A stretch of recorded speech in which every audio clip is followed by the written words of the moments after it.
So, I can't think of many ship classes where I can talk about Hawke, about Thomas Slade, about Nelson.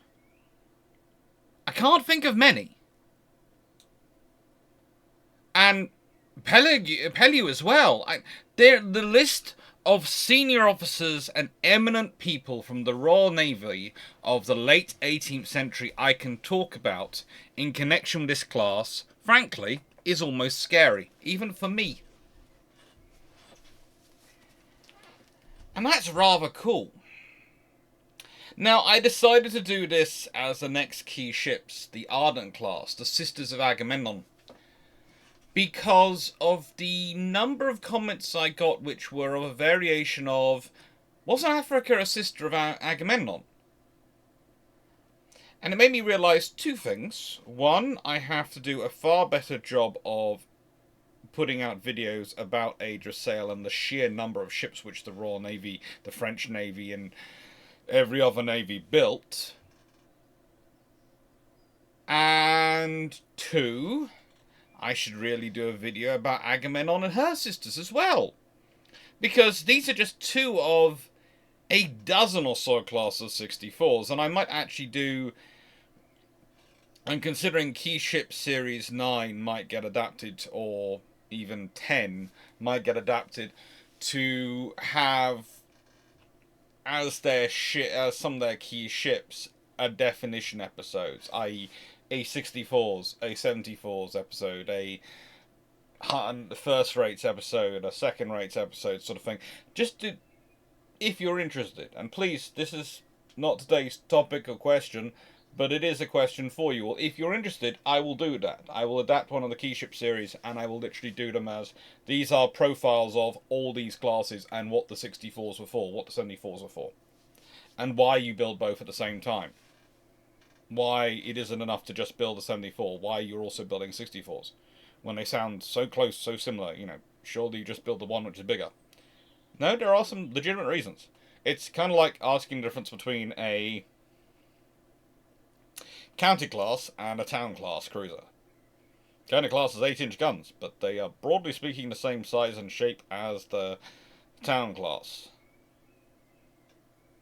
which has 6-inch guns. Now, to an extent, you have treaties supporting that one, but also you have slightly different roles, slightly different functions, and that really does add up to it. It truly does. So this is what we're talking about today. We're talking about another of the 64 classes. We're talking about the Ardent class, Agamemnon and her sisters. And these are some wonderful names which you might recognize from history. Ardent, Reasonable, Agamemnon, Bellicue, Stately, Indefatigable, Nassau. You're thinking, hang on, wasn't there a Razé called Indefatigable, which was the absolute bane of everyone for years? That is the Indefatigable we're talking about. If you're thinking, hang on, haven't some of these ships got battle honours which make quite a few of the modern ship names run in fear? Yes, they do.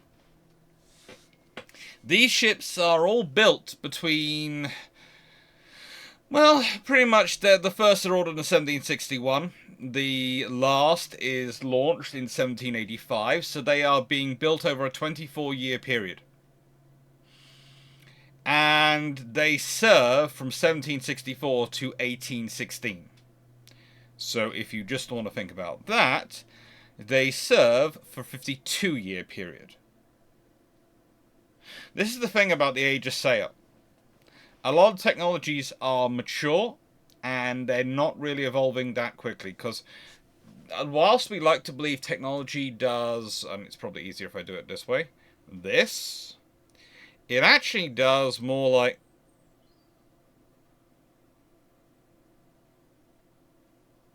and you're never quite sure whether you're at a plateau point or at the base of a steep climb, because they're all slightly up-leveled. Even the plateaus, things are slightly improving as they're refining technologies before they make the next breakthrough, which spurns them on and spills out in all sorts of other breakthroughs. And what's really interesting is often because technology and advancement is such a vast concept and vast area of human development, what can often be seen as, okay, you are plateauing in this area, but you are rising in another area. And so it can be interpreted as a constant rise, but actually every field of technology, once you break it down, does pretty much the similar thing. They have dramatic periods of technological growth and expansion as they develop new ideas, and then they have periods of stability where they refine and mature those ideas and put them into practice. And when we're talking about making war in the late 19th century, and when we're talking about making war in the late 18th century, and these periods, we're often dealing with maturation of technology rather than rapid growth of technology. Often dealing with that in different areas of security defense. And then, of course, you've got periods like the early 19th century in terms of technology where, frankly, it almost, from a certain vantage point, if you're looking in certain areas, looks like the world stands still. And Napoleonic Wars, everyone's sort of going, we can breathe. But that's not today's discussion point. Today's discussion is a period where there is a growth in the application of technology quite dramatically. And this, again, usually has, as I've discussed in the past with wars, wars don't tend to cause the development of new technologies. They cause you to take technologies which you were developing and turn them from theoretical or experimental into practicable. That's the point. They're making theoretical or experimental ideas you're already working with practicable. You're not coming up with new ideas. Often you aren't. You don't have the time often in war. You have to develop something and deliver it now. So you need something which at least you have a theoretical basis of it working. Not a, we have an idea. We'd like to go and spend a few years working out the theory of whether it works. It may work, it may not. If you try and tell that to a minister in wartime, they'll look at you and go, no, because I can spend the money on you and the personnel on your project, or I can put them into something which can deliver in the next 12 months. Yours might not work for the next 10 years versus the 12 months. I'm going to go with the 12 months thing. It's not because I don't like progress. It's not because I don't appreciate the beauty of the idea. It's because it's stupid for me to invest in that when I have a war going on right now.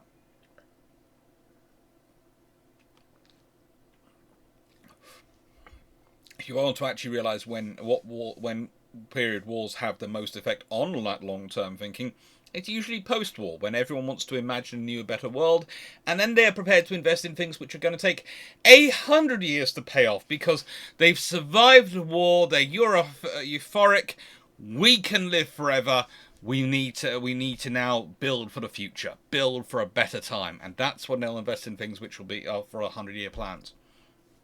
And the further you get away from wars, the more and more short-term they get in terms of their infrastructure and investment.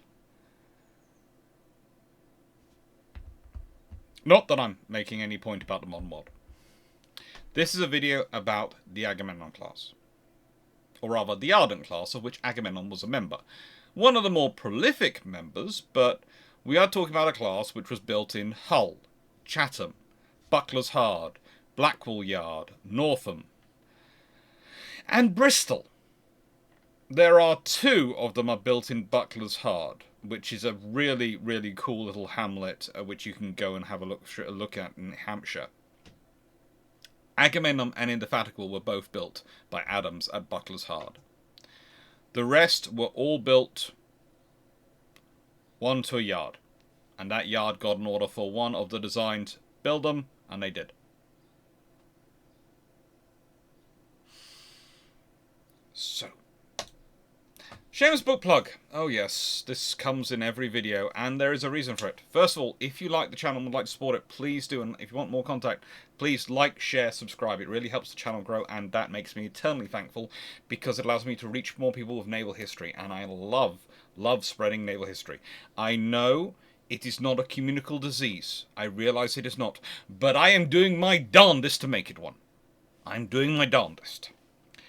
Now, in terms of books, why do I promote my books in every video? Well, it's quite simple, as I explain in every video, but I need to explain this for the new listeners, so if you're an old listener, you'll know the spiel.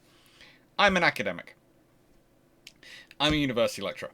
And whilst I don't currently have more than contract roles with universities, I would someday like a permanent post. I would someday like the retirement package which comes with having had a permanent post. You know, it's quite a nice idea, and it's something to think about for the future. I realise I'm only in my 30s, but I am a historian. I do realise that tempus fugit. Time flies, and it carries on marching, and short of winning the lottery, or my channel achieving the size and scale of Mr. Beast, both of which I consider equally long shots. I need to have a plan for a retirement package. I need to start thinking about these things. And so, my plan, quite simple, is to sell enough of my books, because the universities don't take notice of what you do on YouTube at the moment. They're not structured to, but they do take notice of book publications and how many books you sell, to get a post. I do have ideal universities, and as you can tell from the moving boxes behind me, I'm in the process of moving house. Going down to the West Country, going down to Cornwall. And so that does limit, to an extent, the number of universities I could maybe work for and stay down in the West Country, because I'd like to, because that's where all my family are. But we'll see. We'll see which ones offer me, if any of them offer me a role. Not looking at the University of Exeter in any way, shape, or form, or Plymouth, or Falmouth. No, I'm not looking at any of the three of them going, any naval history posts open? Any? We can always hope. Or Dartmouth. I don't mind teaching there, but I have a feeling I'm a bit too much of a rebel for that one. So that's why I do the shameless book plug. And thank you to everyone who does. There will be more books to plug soon.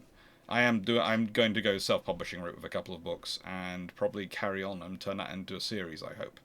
That's my plan. And that's also another strand of then use some money to fund a personal pension fund and other investment funds for when I get old and I don't feel like doing a video or writing every day, and I go, I am now in my 70s. I will now just do 2 videos a week, and I will do 1 article a week.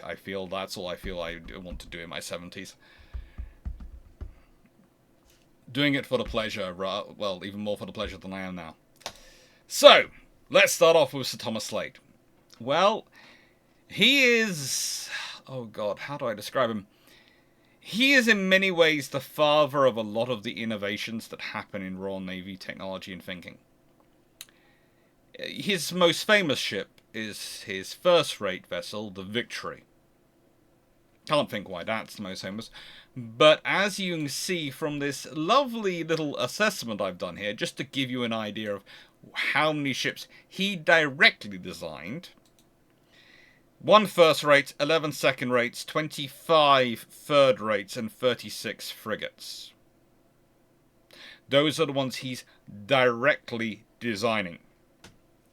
In terms of overseeing the design of, i.e. consulting on, or providing feedback, or being the, how do I put this politely, the mentor architect of the others working on it, you can pretty much treble that number. So you are talking roughly 220, 225 ships. He either directly was the architect over himself, or was the mentor for the construction architecture of. He built the Royal Navy of the late 18th century. And as such, he inspired quite a lot of the Royal Navy of the first part of the 19th century. He is a truly interesting man when it comes to naval architecture. So much so that Nicholas Rogers has declared him the greatest British naval architect of his century. It was generally agreed, according to Rogers, that his successors, though competent designers, never matched his genius. I'm not so sure about that. I think he really trained them up, and I think one of the reasons why he has such genius and his designers after him don't really seem to push beyond that is because he's already established such good foundations of ship design and such competent ships and frameworks for ships in the Royal Navy that they can't really break free of that until the technology changes. Because there's a case of, are you reinventing the wheel for the sake of reinventing the wheel to show off?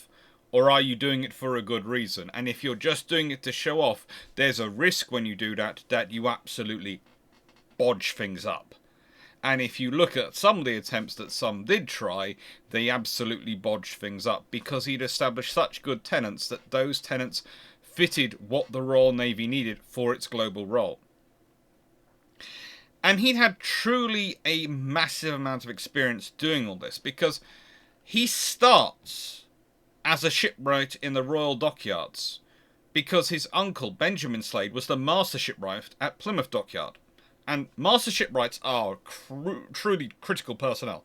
They are responsible for all the ship construction and repair at dockyard which they serve. They are basically the gods of that dockyard. If you consider, in the times when you had Royal Dockyards, if you had a master shipwright, if they walked in, were one person who could literally, along with the director of naval construction, as they became became eventually, but surveyor of the Navy for quite a long period also, and the ability, was the one person who could walk up to a ship and with one look, if they didn't like anything, say, "Halt! What's going wrong here?" They don't need to consult with anyone. They are absolute masters of their yard. And in return, they have absolute responsibility for everything that emerges from their yard. Those are positions of tremendous power and influence in their period, but they're also positions of tremendous responsibility. They don't disjoint the two. The responsibility and the power are combined. And Thomas actually had quite a good promotion in his period, because in 1744, and remember, he was only born in 1703, 1704, so he was 40. By the age of 40, he's made Deputy Master Shipwright at Woolwich Dockyard, which is a good posting. Woolwich Dockyard is an important yard. It's a really important yard, and becoming Deputy Master Shipwright means there's only one person in that yard who can question your judgment. In November 1750, he replaced Benjamin Slade as Master Shipwright at Plymouth Dockyard.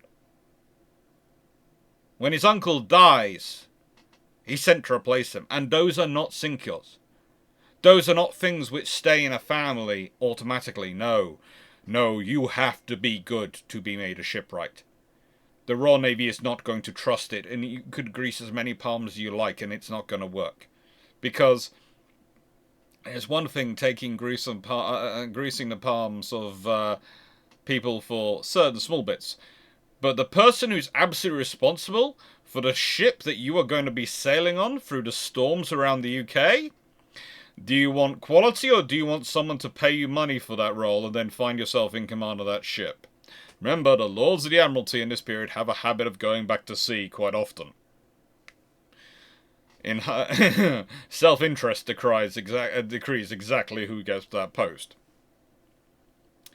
And in 1752, he's transferred back to Woolwich Dockyard temporarily to be Master Shipwright there, before finally being sent to Chatham Dockyard later in 1752, and subsequently to Deptford Dockyard in 1753, where he remains until 1755. And at this point, he's given the role which means you can walk into not just your own dockyard, but every single dockyard in the United Kingdom and go, "Stop. if you don't like it. He's appointed Surveyor of the Navy by that little-known Admiral of the Royal Navy. Only has a few battleships and things named after him. It's a guy called George Anson. I've talked about him a bit on the channel. You might have heard of him. And he serves in the role of Surveyor of the Navy until he dies in 1771.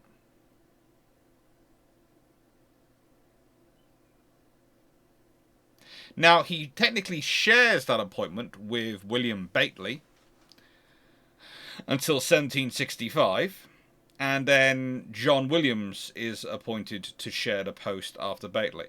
But Slade was always the senior surveyor. There's always a role of a senior surveyor of the Navy and a junior surveyor. Slade was appointed and maintained his role as senior throughout. Now, if you're thinking that, hang on, he died in 1771, and Alex, you just said the Ardent class were launched, still being launched in 1785. Well, here's the fun thing about the designs of the ships. While he was alive, only Ardent and Reasonable were laid down and completed. The design was so good that they went back to it. And they used his design for Agamemnon, Bellicue, Stately, Indefatigable, and Nassau. And they are ordered in 1777, 1778, and 1780 and 1782. In other words, they're ordered up to 11 years after he's died. They're still ordering off his designs because the designs are that good.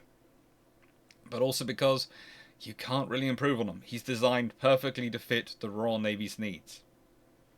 And this is the point at which things get interesting, because his orders, though, when he's making this design, are to design something based off the Fougueux, which is an incredibly good vessel the Royal Navy decided after capturing it in 1747. And this is where Admiral Hawke enters the fray.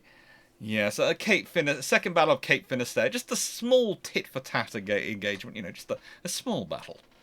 Only a tiny battle. I think there's a video on it somewhere on this channel. Just a small battle. Anyway, Admiral Hawke, probably one of the greatest admirals the Royal Navy's ever had, again with Anson. And I said this video was going to be littered with names you are going to hear and going to go, how are these all connected into this? Well, basically, if I was doing a pub quiz and I was asking you to connect half a dozen names of the Royal Navy from this period together, the clue would be the Ardent class. It's what links them all. Anyway, Fougueux is captured. Now, Fougueux is a Lees class, and a Lees class is, well, a Lily class, let's be honest. And Lees, Lily. They are an interesting class of vessels, they really are. And they are built by the French, and they have some great designs. They're built to the standards defined in 1730s and 1740s, and the Royal Navy found them very intriguing. They really did. But let's consider this. The design had 26 24-pounder cannons on its lowest battery, then upper battery of 28 12-pounder cannons, and 10 6-pounder cannons on its forecastle. That's as the French build it. And Slade is ordered to pay close attention to the French design and build the Royal Navy a ship based on that. And he comes up with the Ardent class. And the Ardent class, of course, have 64 guns again. And let's see. Well, the Lily was roughly 48 meters long. The Ardents were roughly 49 meters long at the gun deck, 40 meters at the keel. The Lily had, as said, 26 24-pounders, which is exactly what the Ardent class had. And then the Lily had 28 12-pounders. Well, this 26 12-pounders, I mean. I'm sure it's 26. 28 12-pounders, yes. Actually, I was right the first time. And,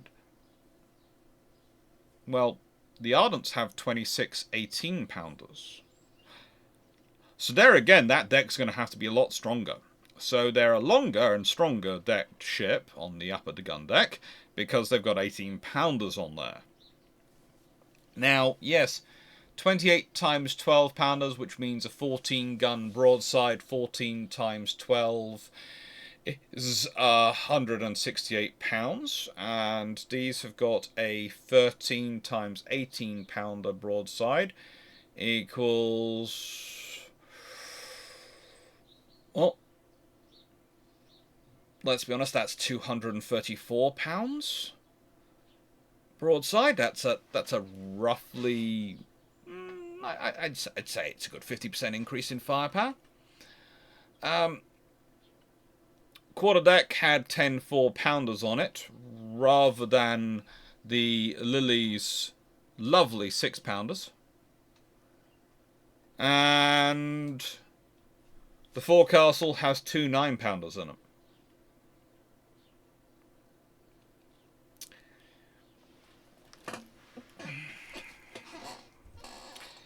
I know I'm not a late 18th century ship designer and shipwright, but I'd say the first clue that Slade has taken much of a notice of the Lily's design is that he has put in a completely different gun fit.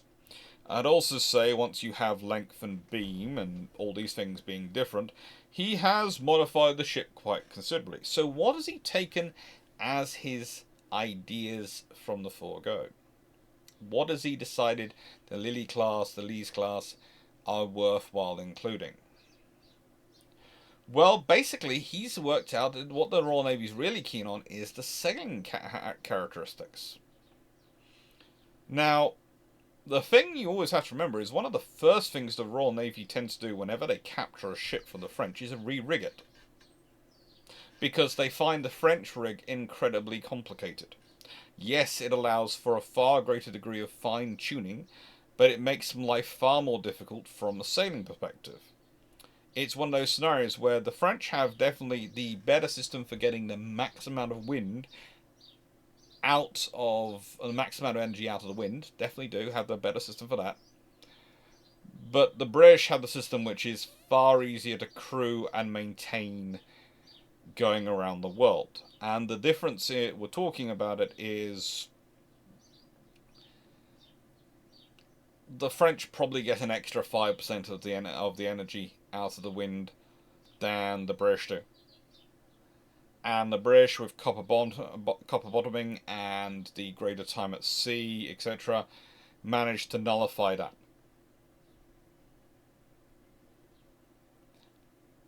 The thing is, though, once you're adding in a British rig, an English rig,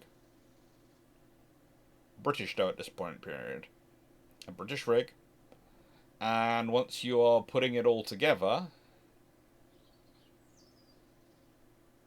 well, you have a very different ship. So, again, what is he looking at?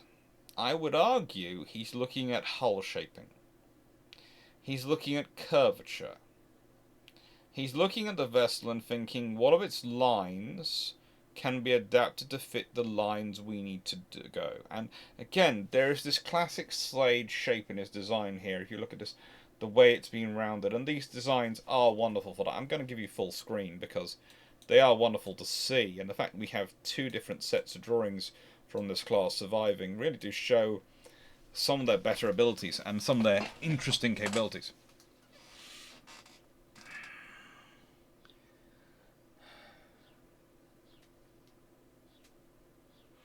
You can see the shaping, the curls, and the phraseology in that whole, in the whole flow.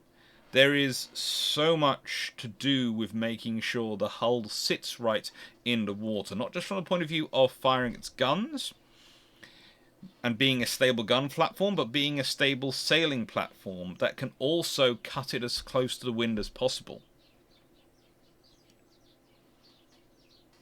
Because it's by cutting it close to the wind that you're able to do the sailing you need to do. You're able to do the sailing you want to do.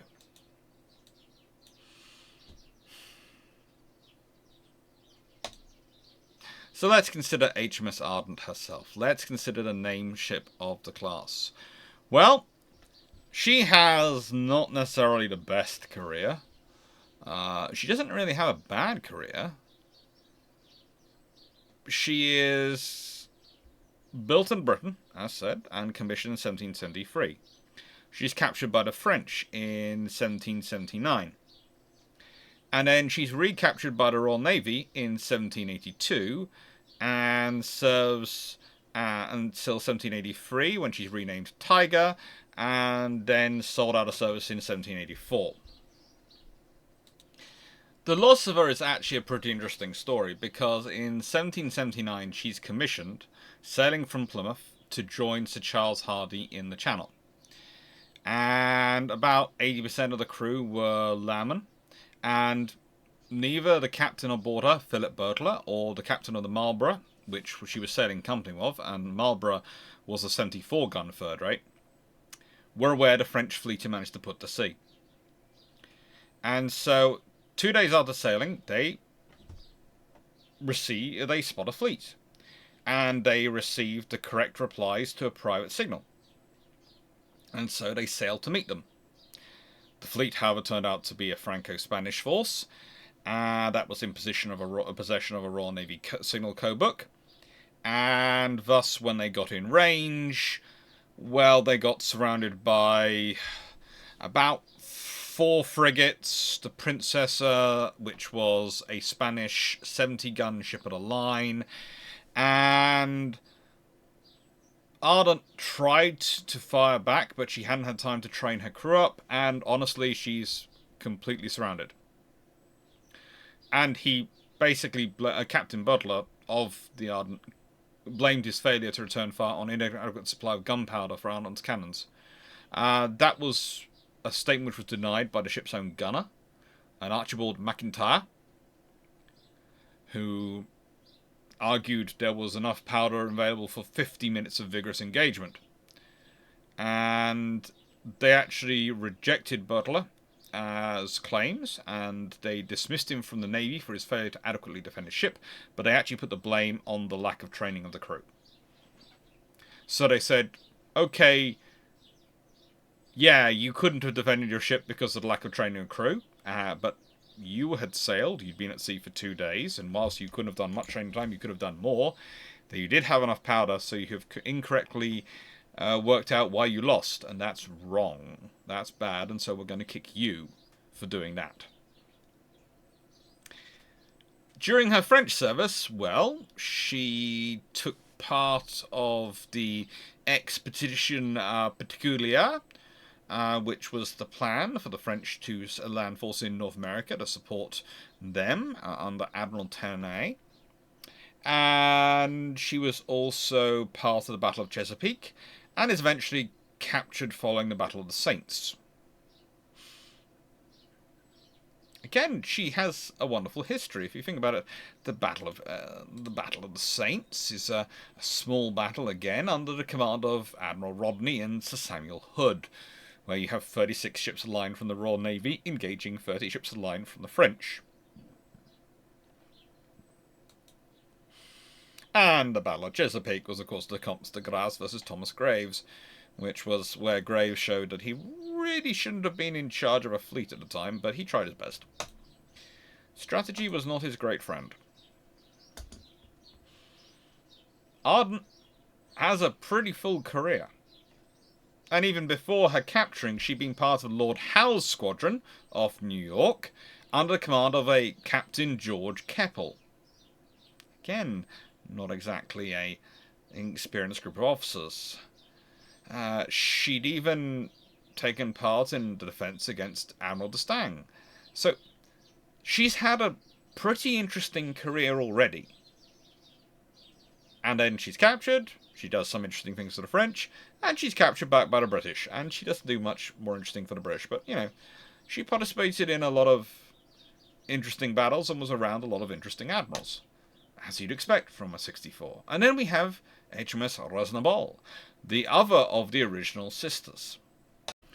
Now, for those waiting for me to get to Agamemnon, or hoping that I'm going to get to Agamemnon soon because you want to hear about Lord Nelson, well, I'm going to both disappoint and excite you. And if you jumped ahead to Agamemnon, you're going to miss something cute. Because Agamemnon was not Nelson's first brush with the Ardent class. No, no, no. That was HMS Reasonable.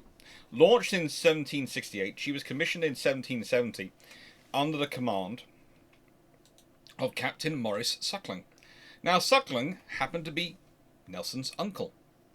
And Nelson's dad basically messaged him, wrote, "No, please put my son on your books. He wants to be in the Navy so bad. Put him on your books." And despite the Royal Navy technically having a rule of you're not supposed to do this before they come aboard their ship, you're not supposed to do this, the Royal Navy also had a policy of looking the other way when it worked in their favour. And if it worked in their favour, that's fine. If it didn't work in their favour, they could use this as an excuse to get rid of you. And so, when he joined in March 1771, he'd actually been on the ship's books for quite a while. But that's fine.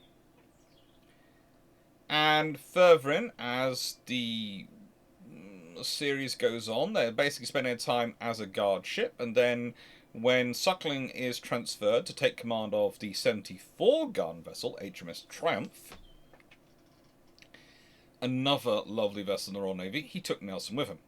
Now, this was not long into 1771. He paid her off as a guard ship on the 15th of May, and that's when he transfers over to HMS Triumph. And then on 25th of May, Captain Henry St. John recommissions HMS Rosamond and takes her out to join the Channel Fleet. And so starts her naval career. She will take part in the battles of Copenhagen and Battle of Cape Finisterre. Copenhagen, of course, the first Battle of Copenhagen. And, yeah, the Battle of Cape Finisterre is, of course, the Calder action, which takes place before the Battle of Trafalgar. Now, some of you will have heard of her, if you're especially an American audience, for a different reason, and it's this painting illustrates it. She took part in what could be called the routing, I suppose, of the Penobscot expedition. Penob? It's Penobscot. So I'm thinking it's Penobscot, but I could be pronouncing it completely wrong. And basically, the revolutionary provincial war and the provincial congress decided to send an American naval armada to take part in their operations. And they put it together. They send it. Unfortunately for them, their 3,000 personnel spread across 19 what they were calling warships and 25 support ships came across 700 personnel in roughly 10 warships. The British would suffer losses of 86 killed, wounded, captured or missing. The Americans suffered nearly 500 killed, wounded or missing, 19 warships sunk, destroyed or captured, 25 support ships sunk, destroyed or captured.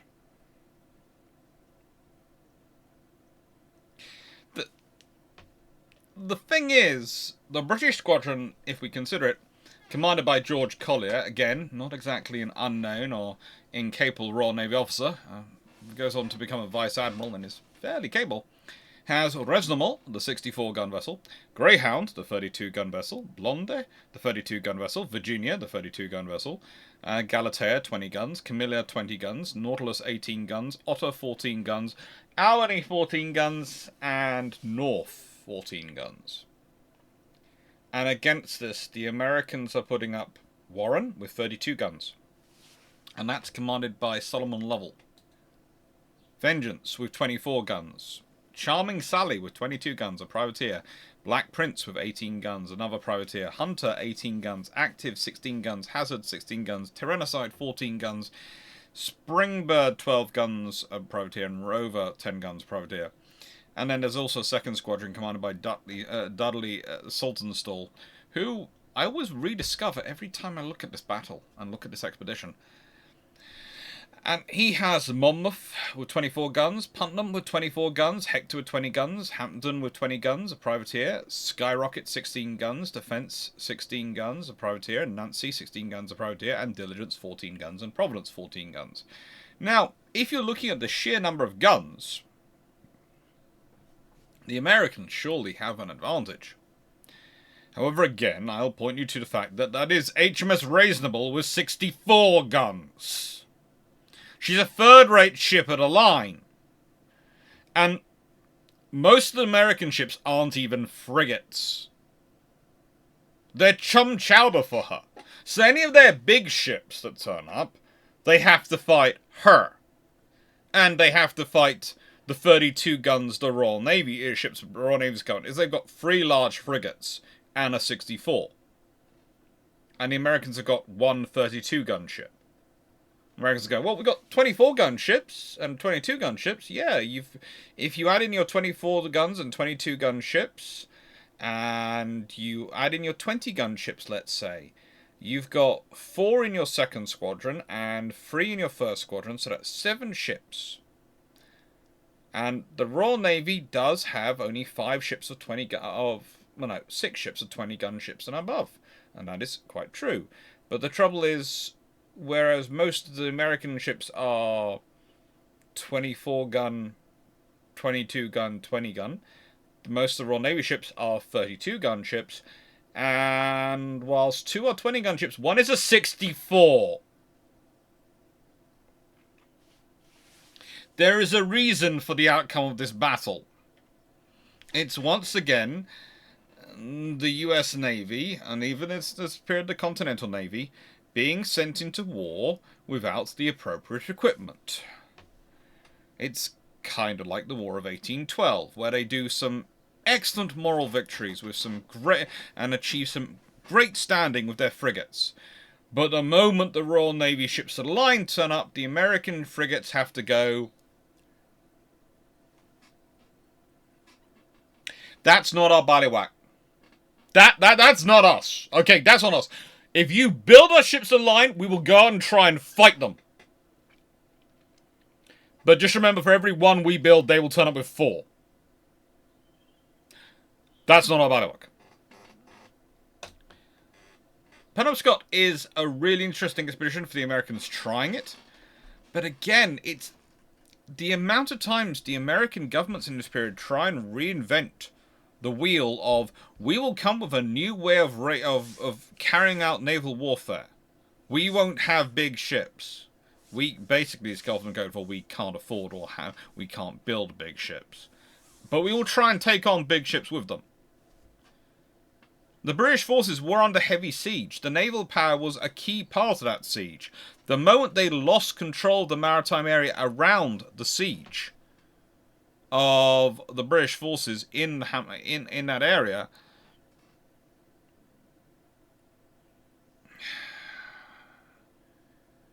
the British have won.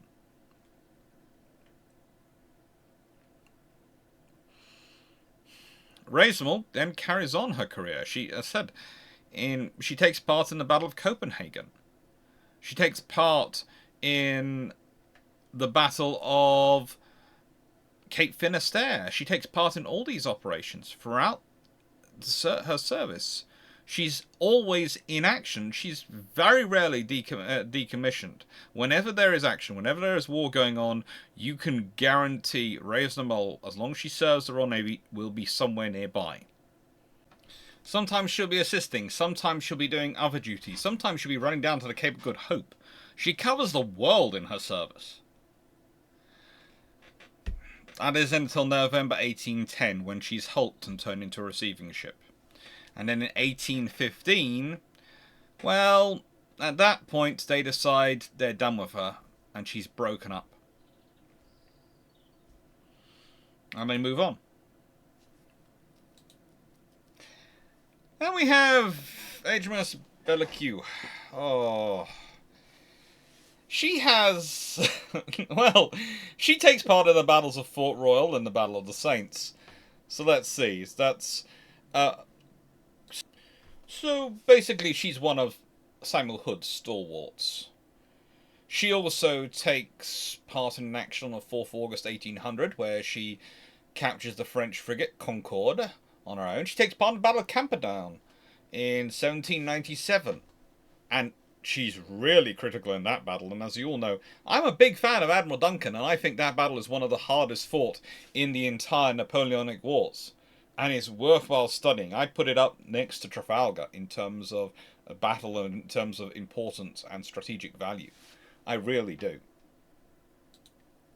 She's part of the force which establishes control over the Dutch colony of the Dutch Cape Colony. And she's part of the fleet that's usually sort of escorting various East Indiamen. She does that a couple of times.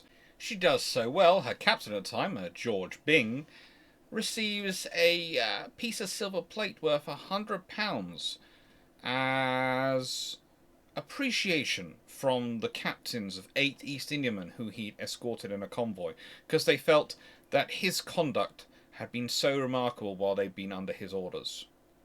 Byng sends him a thank you letter. Very nice one.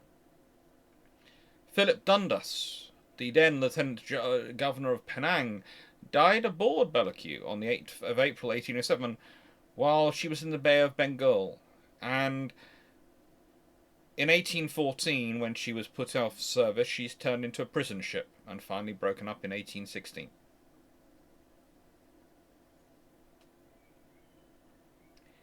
She had a pretty good history, I'd say. A very useful vessel, certainly. And then we have Agamemnon. Finally, we have reached the one in this class who participated in the Battle of Ushant in 1781, the Battle of the Saints in 1782, the Battle of Genoa in 1795, the Battle of the Heres Islands in 1795, the Battle of Copenhagen in 1801, the Battle of Cape Finisterre in 1805, the Battle of Trafalgar in 1805, the Battle of San Domingo in 1806, and the Battle of Copenhagen, again, or the second time, in 1807. A ship which cost the Royal Navy £38,303, 15 shillings and 4 pence to build. Imagine that. The days when when building a ship actually got down to pennies and wasn't rounded up immediately by the builder to pounds. Sadly, we can no longer go down to shillings because they've been got rid of. But, you know, the fact that it's had shillings and pennies. I miss those times. I really do. She's commissioned under the then Captain Benjamin Caldwell 13 days before her launch on the 28th of March 1781. She's launched on the 10th of April. She was so wanted, so needed. She was literally being commissioned before she was launched. That's not unusual. That's not unusual.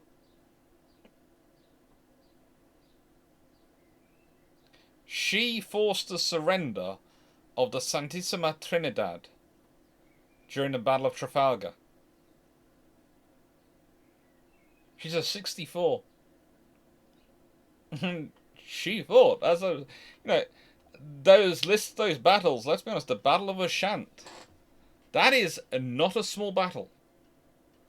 That's technically it's the second Battle of Ushant, and it's of course under Admiral Richard Kempenfelt, and it's a British victory. 12 ships of the line versus the Comte de Guerchin with 19 ships of the line and 110 transports. The British receive light damage. They capture 21 of the transport ships.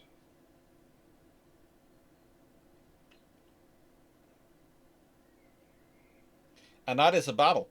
That is a battle and a half. But one of the things you have to remember when you're talking about this battle is that there are only 12 ships of the line, and whilst Kempenfelt is in HMS Victory, that other of Thomas Slade's ships, he's able to rely on quite a few of Slade's ships in this battle. And they served the Royal Navy well.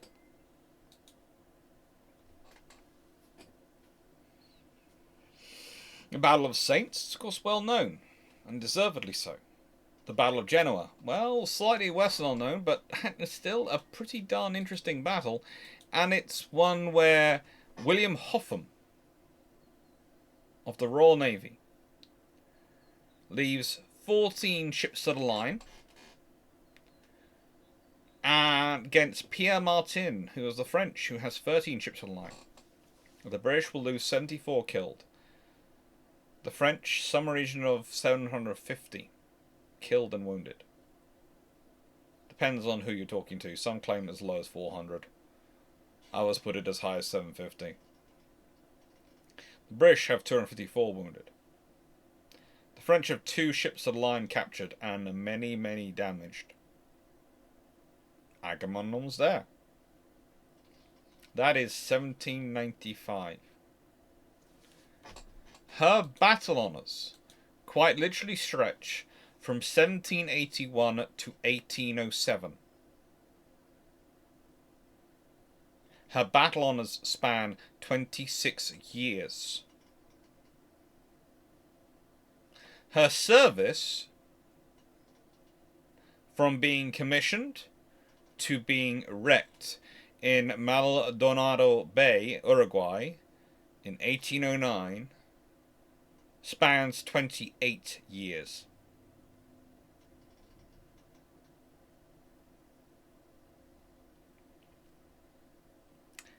At £38,303, 15 shillings and 4 pence. The Royal Navy is pretty much getting a warship, in terms of procurement costs spread over a lifetime, for roughly £1,200 a year. That's not bad value for money, is it? That really isn't. She was an excellent sailor. Even when she is sinking, even when she is wrecked in Maldonado Bay, the hands, all the crew is saved, most of the ship's stores are saved. It's the condition of the ship's timbers which make it impossible to free the ship. The various documents detailing her defects and the worn out and poor condition of her and this period prevented her captain being given responsibility for her loss. Her wreck was actually located in 1993, and we've even recovered some of her cannons since.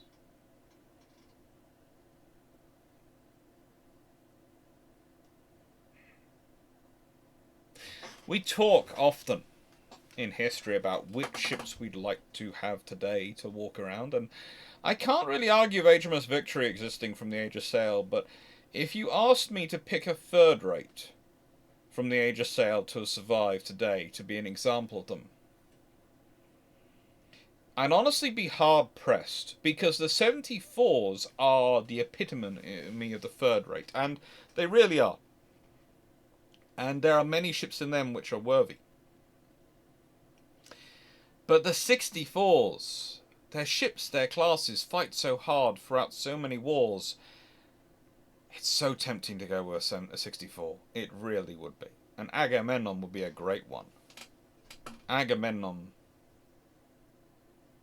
would be a great one. But the fleet doesn't stop with just one ship, and neither does this squadron stop with Agamemnon, or rather this class. Oh, it should be in a squadron. Actually, that would be an interesting squadron to put together. We've put a squadron entirely together with the Ardent class. Okay.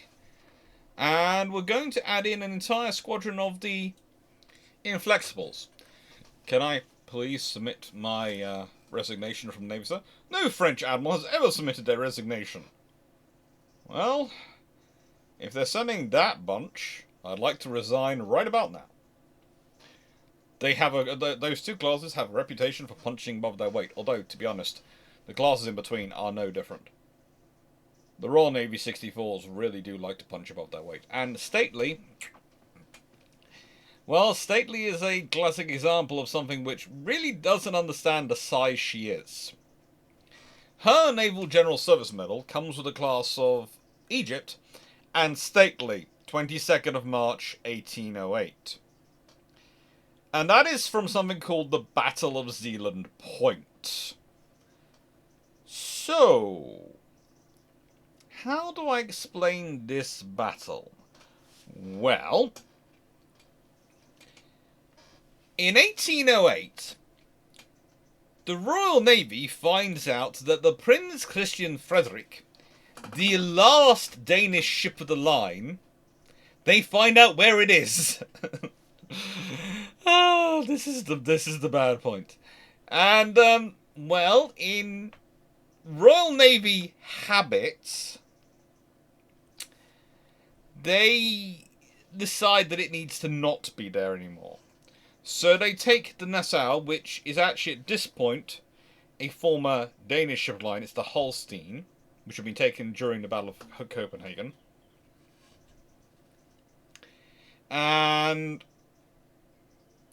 HMS Vanguard, a 74-gun third-rate ship of the line, and Stately, of course, a 64-gun third-rate ship of the line. And basically, the Prince Christian Frederick had made its life difficult because it had decided that it had spotted a Royal Navy frigate, and it would chase it. This was HMS Quebec. Look, I've told everyone, and I will keep saying this, if it's Canadian, do not chase it. Do not respond. Do not engage. They are one of the nations of the world who never commit a war crime. It's just after the war, what they've done usually gets decided in retrospect and might actually be a war crime. And that's happened a lot in history. I know this is a constant meme on this on so many channels on YouTube and so many things, but it's a meme because it's true. I'm not being mean to the Canadians. You're very good at warfare. You're so good at thinking up new things and new methods of warfare that after the war's over, people are scared of it. And so they write it and decide it's a war crime. Okay? That's basically it. So this is why when you see a ship called HMS Quebec or HMS Canada or anything to do with the Canadians, do not chase it. Go the other way.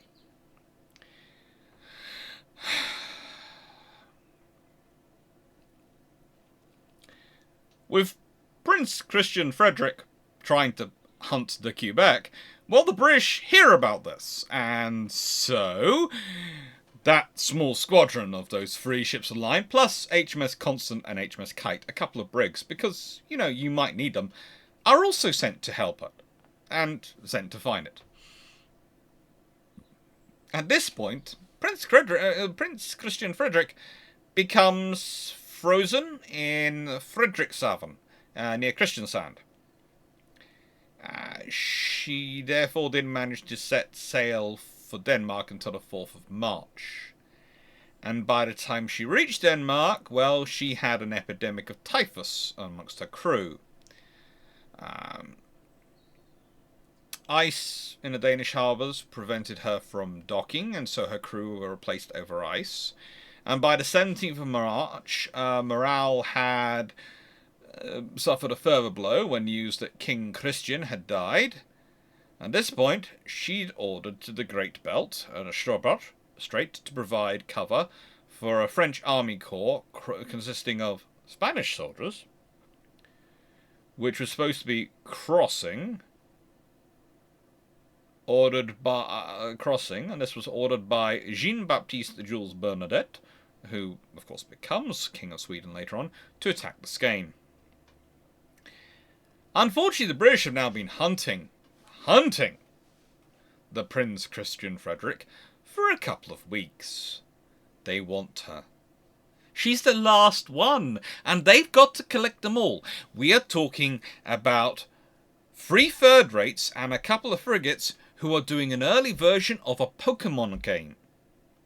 They are very keen on collecting them all, and this is the last one. This is the rarest of all Pokemon. It's the last Danish ship of the line in service and actually available to be killed. Or captured. Got. And, well, the British ships managed to get in the way. And Carl Jensen, the captain of the Prince Christian Frederick, decides to take a stand. Decides that he's going to fight back against the Royal Navy. With their 3-1 odds, I will still fight you. Look, there is a certain point at which you are just giving ships to the Royal Navy, okay? The Danish Norwegians in this war, they consistently do this. We covered in the last video about 64s the fact that they kept believing the British will not chase me any further. And at this point, you're the last ship of the line, and your plan is to engage the British squadron, which is coming after you, which has 3 ships of the line? Why? Why?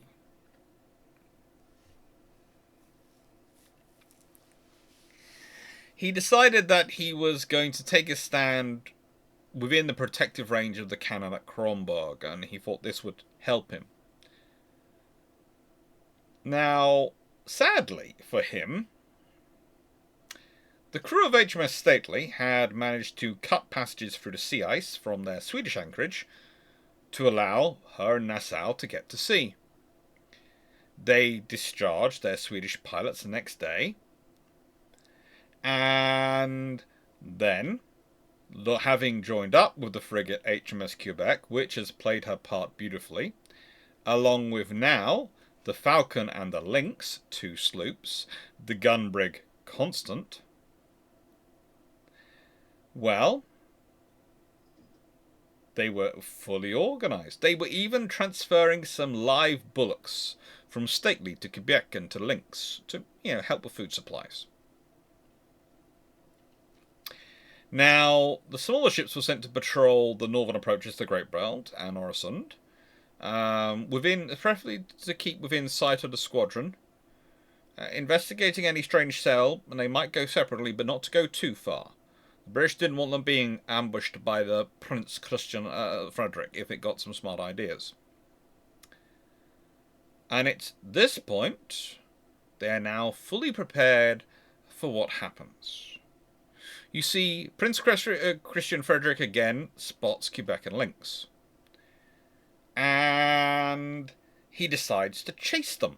They chase them. Again going, I can get this Canadian-inspired ship. Do not chase the Canadians. So far you've done this twice, and every time it has revealed your position. This is not a sensible idea. Don't do this. But you're going to do this, aren't you, Carl Jensen? You're going to do this.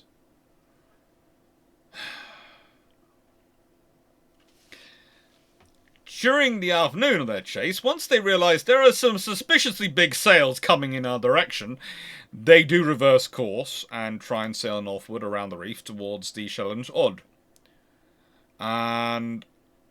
But by this point, Stately and Nassau are well on their way. Now, The British record that it's at 1950 hours that Christian Frederick fired the first shots. She fired her stern chasers at Nassau, which was the foremost of the pursuers. By 20:05 hours, Nassau had drawn level and began returning broadsides. Unfortunately, she's soon in danger of blocking Stately's field of fire, so Nassau made more sail and moved ahead of her so that Stately could enter the fray properly. It's always nice when the Royal Navy are behaving such gentlemen. No, no, sir.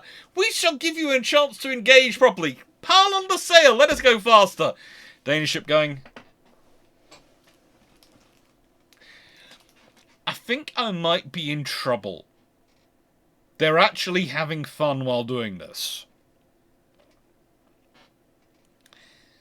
At this point, though, well, action continues until basically the Christian Frederick strikes its colours, and then it decides to run aground 300 metres from shore.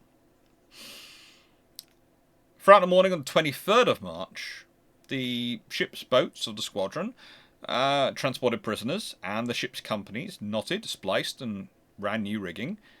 At noon, they set fire to Prince Christian Frederick as soon as all the wounded had been removed, and it blew up shortly at 2100 hours on the 23rd of March. Stately had lost 4 men killed, 31 officers and men wounded. Nassau lost 1 man killed and 17 officers and men wounded, and 1 man missing. Prince Christian Frederick lost 55 men killed, 88 men wounded.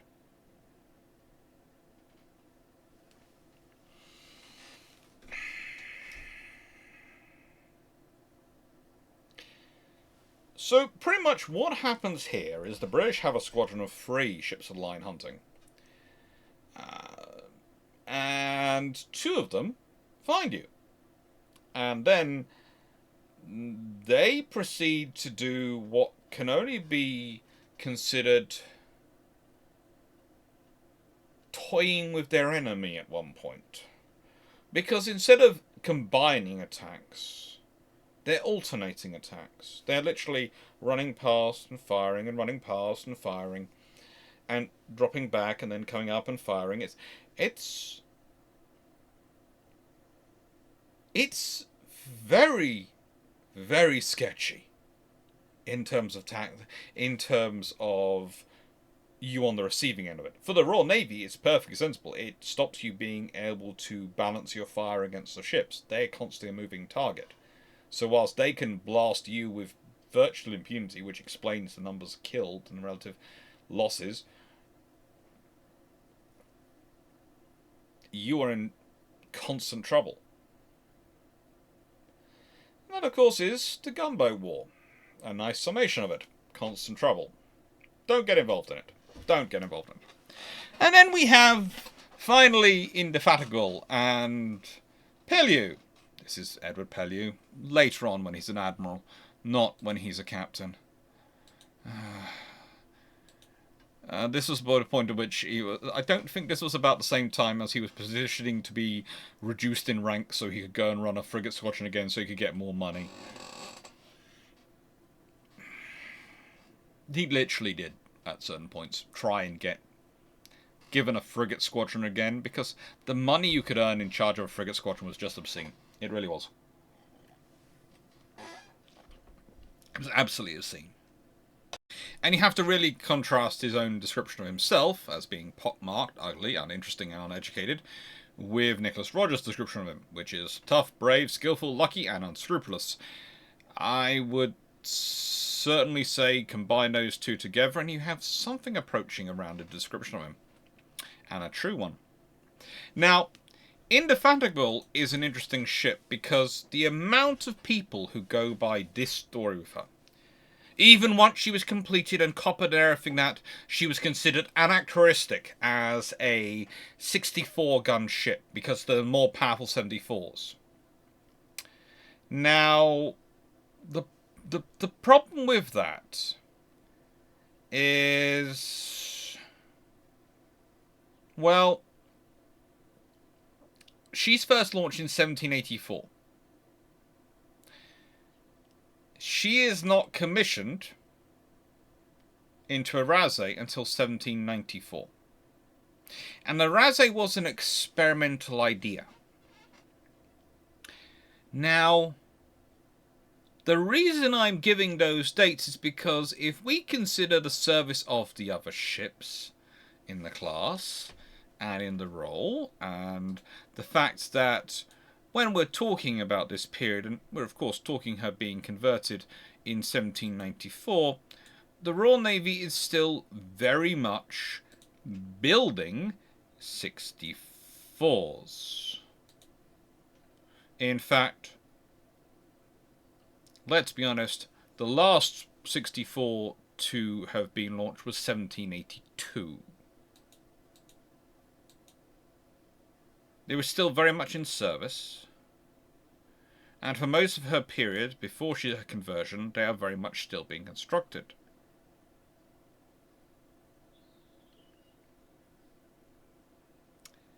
And they are very much still part of the Royal Navy, still going through major refits and major upgrades as 64s. So I don't agree with that necessary analysis. What I do think is you had a very good ship which hadn't been used, which had been freshwater stored. And she's a Thomas Slade design, so you know she's got a good Hulmer. They followed the shapings, the yard produced it to a good standard, and you need some heavy frigates to deal with some of the larger privateers and to lead some of the squadrons. And you've got this idea of cutting down some third rates. Are you going to cut down a 74 at that time period? No, because, as they've pointed out, the French are totally building 74s at this point, and whilst everyone's still using 64s quite heavily, they've sort of stopped being construction. They're not useless by any stretch of the imagination. Again, just remember the figures and career given of Agamemnon, let alone Stately, and all the other ships we've talked about so far in the Ardent class. They are definitely far from useless and far from out of the fight.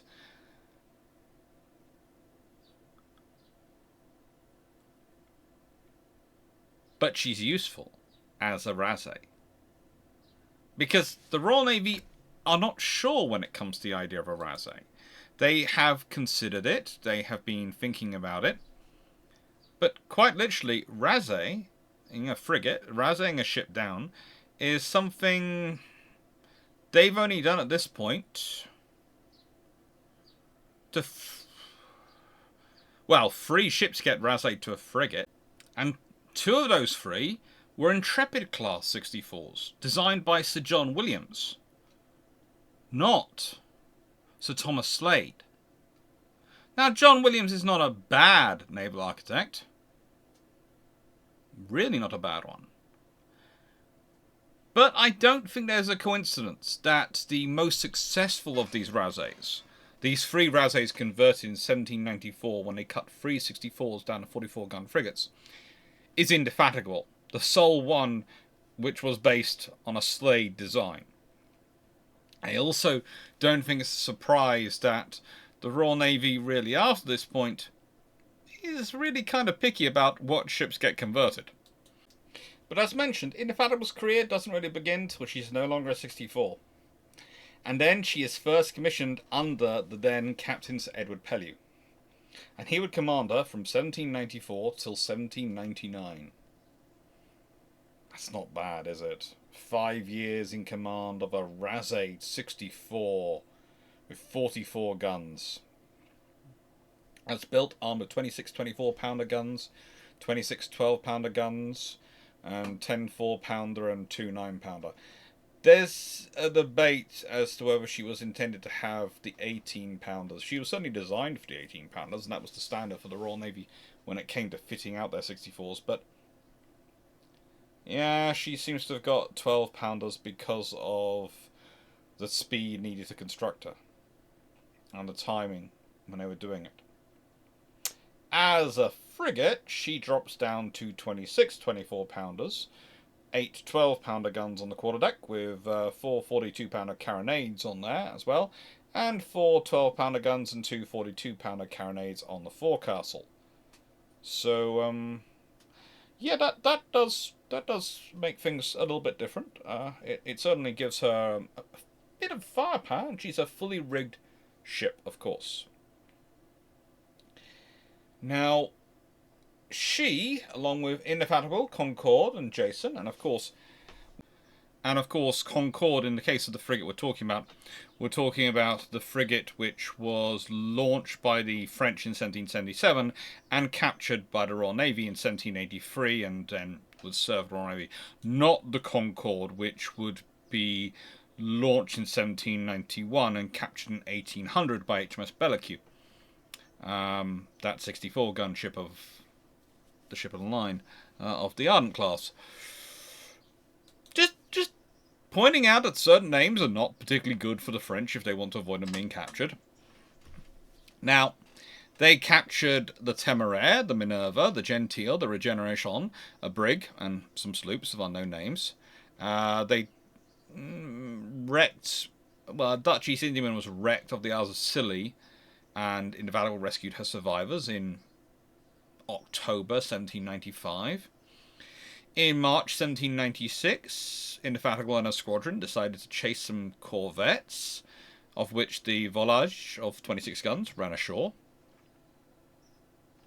Again, there's a history of ships in the Channel deciding they prefer to run ashore than fight the Royal Navy.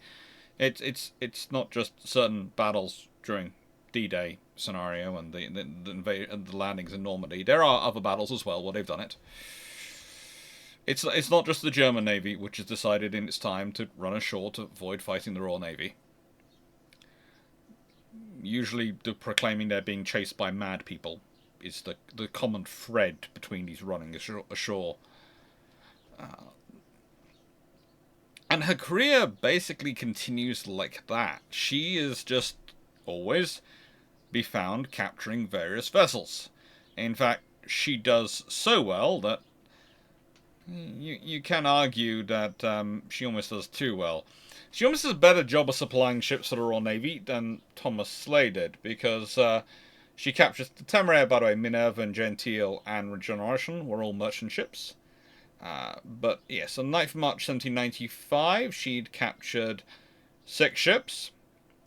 Between the 11th and 21st of March 1795, she captured a further 2, 4, 6, 8, 9 ships. Then she captures Unity in the 30th of April 1796. Virginie, which was a 44-gun frigate in 21st April 1796. The 12th of June 1796, she gets the Tricolores and the Blonde. September 1796, she decides to go on a Spanish spree, because also, why not? And she captures 5 of them. In October 1796, she captures the Vrouw Drolina Maria, a Dutch merchant vessel. 2nd of October 1796, she recaptures the Queen of Naples, which was a British merchant vessel. She captures the Ariel, a 12-gun privateer schooner of the French. And the Revanche, which was something. We're not quite sure what. 1797, then she captures the Sengosse, which was a packet ship of the French. And packet ships are quite a cool thing from the Age of Sail.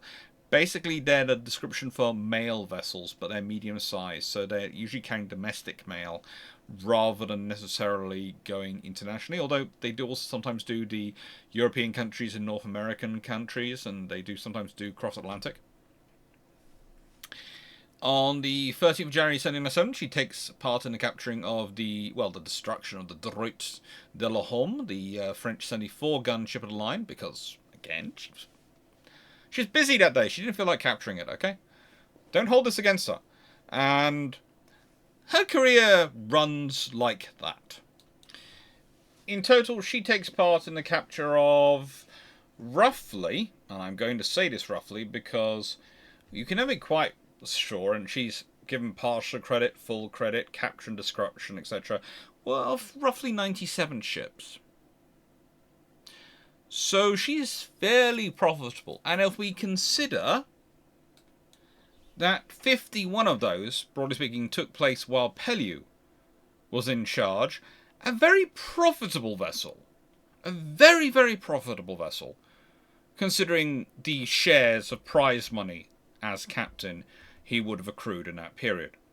Indefatigable was really a very useful vessel for the Royal Navy, and it certainly proved the value of the ships designed. And finally, we're left with Nassau. Now, Nassau is the last of them. She is the last of the class. And she honestly has the least to say, really, about her career. She is a good, solid ship. She's there during the Nore Mutiny. She's then converted to a trooper ship in 1797. She's wrecked in 1799, and so she has a fairly short career. She's launched in 1785, and she's wrecked in 1799. 14 years is hardly any time for one of these ships. She was armed with 26 24-pounder guns and 26 18-pounder guns, which again makes it even more interesting that Indefatigable appears to have started off with 12-pounder guns. It does depend on supplies to an extent. It really does, even for a navy like the Royal Navy, which has a huge infrastructure to draw from. And the fact that she doesn't achieve as much probably just says that's where she's posted. And therefore, perhaps we should think about her achievement in terms of her adding the value of not having to fight. Because she was part of a force which had enough presence, they didn't have to fight to achieve it all. They didn't have to do that. As it was, she's a rather short career. So, who knows what she'd have got to do if she'd hung around for a little bit longer. This class were known for hanging around a little bit longer. 64s are always a curious thing to talk about, because for many it's obvious the 74 must be the first choice. It's the epitome, it's the ship which the French and British are building sheer vast numbers of. And the British and the French also build sheer vast numbers of 64s. Third rates are what you build. They're what make up the backbone of your fleet. And that's the same if they're a 64 or a 74. If a 64 encounters a 74, it's not supposed to immediately strike its colours for fear of the enemy. In fact, it has some advantages when it comes to manoeuvring, and certain advantages when it comes to operations in inshore waters. And one of the reasons you can certainly see them being kept around is the proliferation of battles in terms of far distant places where you have to support the crew, but also in inshore waters and places where, frankly, a 64 had advantages over a 74 in terms of the risks you'd run, in terms of the shallowness of waters you go into. And that gives an interesting question, really.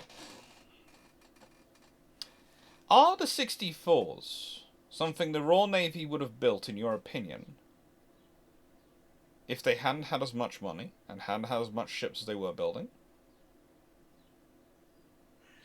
To what extent is the specialization of ships made possible by the quantity of ships you have?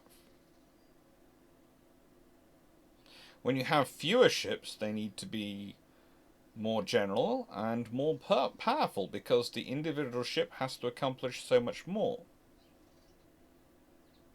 If we consider our modern times, currently there's a lot of discussions going on in the UK about air defence in the United Kingdom, and many have pointed out that with Finland and Sweden having joined NATO, our primary air defence threat now comes from opponents.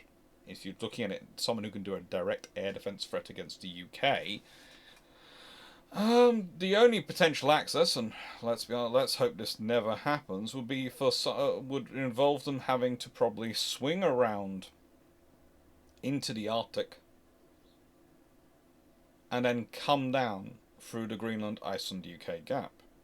Which does suggest that maybe some idea based on that of the Japanese proposals of their rather large Aegis ships, rather than having Aegis ashore, as their air defence coordinations to set up an air defence shield a missile shield against ballistic missile threats and air attack threats between them and the likely threat axis is better to be based at sea. And there are some points. But that would bring about another discussion, because should such design be folded into the Type 83 project, but that would tie down Type 83s. And if you're using that as a criteria for your design, will that necessarily give you the ship you need? Should it be a modified Type 83? Should you go with the idea of, well, let's make most of our ships the 74s, the general purpose ships which will go off with the fleet and be the key air defense vessels for carriers and battle groups operating around the world, whether they be in North Atlantic waters, South Atlantic waters, or the Far East. So we have that capability to take us wherever we need in the world. But some of them we will build like 64s. They'll be focused in on a slightly different mission. That's an option to think about. But that's again something which is only made possible by having a larger navy. Because, let's be honest, if you're building a force of 6 ships to go wandering around the world and 2 ships to secure your northern reaches, you will not always have those ships available. 2 ships does not guarantee availability. In fact, we know the minimum strength for that is 4. And if you want to go off around the world, again, you'll usually need to take 2 ships with you, so you need at least 6 for that. So either you're talking about a 10 ship, two classes adding up to at least 10 ships, or a single class. And then with the costs of production and the fact that things get cheaper the more of them you build, you end up asking the question of, could you afford one class that could do both roles to, let's say, 80%, 85, 90% even maybe? Could you afford 12 of them for the same price that you would have to spend on procuring 10 in two sets of for 6 and 4? And will that provide you with enough ships, and will you be able to have enough crew? I would argue the 64's survival is because they're still useful, and they still represent value for money. And they still represent to the Royal Navy something which is a viable weapon of war in this period. And whilst, yes, when wars are over, when Napoleonic Wars end and you have that relative period of peace, it's very easy to look back and go, ah, yes, the 74, that's far better tool. We'll build only that one. And the time when you're constructing them, the 64 looks very useful. And it's just that bit cheaper and just that bit more viable for certain waters around the world and for distant operations, that frankly it looks very attractive. So with all that said, what is today's question? Today's question is, were the 64s worth it? Do you think it is worthwhile having a design, having 2 designs for a role, and producing one in large numbers, but also producing large numbers of another design? Slightly different designs which can do a very similar but slightly different roles and complement each other. Is it worthwhile doing that expense? Or is it better to go with one design that can do both roles to a large extent? Which do you think? I'd be interested to hear. With that said, what have we got coming up? Well, we're now into May, so it's the treaty carriers coming. That's going to be fun. Me talking about treaty carriers. Courageous, glorious, Akagi, Kaga, Lexington, Saratoga. Oh, thank the Lord, I've saved myself some of my time by having the Lexington class have their own video the following week. That's going to save me some time. I'm not going to have to spend an entire hour in a video about all the other carriers, talking about why 8-inch guns on an aircraft carrier are not a sensible idea and should never have been followed through and never put on the bloomin' flight deck level. There's this thing called top weight and metacentric height when we're talking about ship stability. And if you're having to compensate for all that weight up there, by gummer, you're going to waste a lot of money. Think how fast they could have been. Think how many aircraft they could have operated if they hadn't had those 8-inch guns. Especially under the Washington Treaty, where they don't need to have them. Because you can build enough cruisers. Sorry. Rant will be held. You might well hear a chunk of rant on the 14th. But rant will be held till then. Doodles, and thank you very much for watching. Hope you enjoyed, and please remember, if you like the video, please like, share, and subscribe. It really helps the channel grow. As said, I am trying to make love of naval history as close to a communicable disease as physically possible. Take care. Have fun.